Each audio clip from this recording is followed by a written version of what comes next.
పొడి క్లీనింగ్ మెషీన్లు నీటికి బదులుగా రసాయనిక ద్రావణాలను ఉపయోగించి దుస్తులను శుభ్రం చేస్తాయి.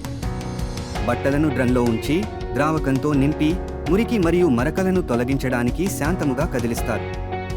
అప్పుడు ద్రావకం తీసివేయబడుతుంది, ఫిల్టర్ చేయబడుతుంది మరియు రీసైకిల్ చేయబడుతుంది. డ్రమ్ను వేడి చేయడం ద్వారా బట్టలు ఆరబెట్టబడతాయి, తద్వారా మిగిలిన ద్రావకం ఆవిరైపోతుంది, చల్లబడి ఆపై తనిఖీ మరియు నొక్కడం కోసం తీసివేయబడుతుంది. సాంప్రదాయిక వాషింగ్ను తట్టుకోలేని సున్నితమైన బట్టలకు ఈ ప్రక్రియ అనువైనది. యంత్రం ఆన్ చేయండి. నియంత్రణలు మరియు సెన్సార్లు ప్రారంభించబడిందని నిర్ధారించుకోండి. యంత్రం సంబంధిత కంపార్ట్మెంట్లలో ద్రావకం మరియు మృదుత్వాన్ని పూరించండి. సెన్సార్ డ్రమ్లో బట్టల ఉనికిని గుర్తిస్తుంది. ఇది లోడ్పై ఆధారపడి చక్రం సమయాన్ని నిర్ణయించడానికి యంత్రాన్ని అనుమతిస్తుంది.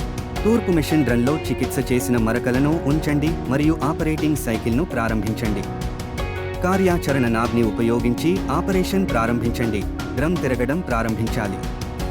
అగ్రిగేషన్ ద్రావకాల యొక్క ఏకరీతి పంపిణీని నిర్ధారిస్తుంది. 1 బార్ సైకిల్ పూర్తయిన తర్వాత, డ్రై క్లీనింగ్ సైకిల్ పూర్తయిన తర్వాత సాఫ్ట్నర్లు స్వయంచాలకంగా పంపిణీ చేయడంతో శుభ్రం చేయు చక్రం ప్రారంభమవుతుంది. శుభ్రం చేయు చక్రం పూర్తయిన తర్వాత యంత్రం ఎండబెట్టడం చక్రం కోసం వేడెక్కడం ప్రారంభమవుతుంది. ఇది సాధారణంగా ఎరుపు కాంతి ద్వారా సూచించబడుతుంది. ఎండబెట్టడం చక్రం పూర్తయినప్పుడు యంత్రం చల్లబడుతుంది మరియు గ్రీన్ లైట్ ద్వారా సూచించబడుతుంది.